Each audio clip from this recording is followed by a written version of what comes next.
أعوذ بالله من الشيطان الرجيم بسم الله الرحمن الرحيم وإذ قال وإذ قال موسى موسى لقومه لقومه إن الله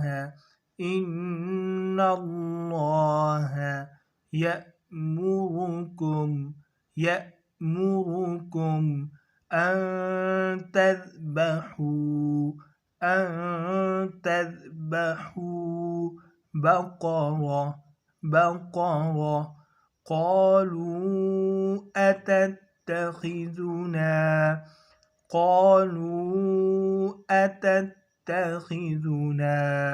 هزوا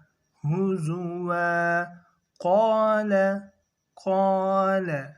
أعوذ بالله أن أكون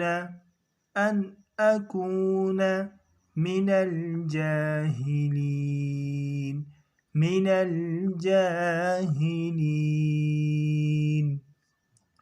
وإذ قال موسى لقومه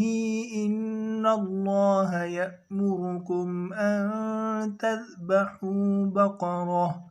قالوا أتتخذنا هزوا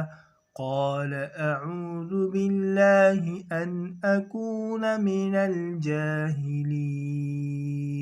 صدق الله العظيم.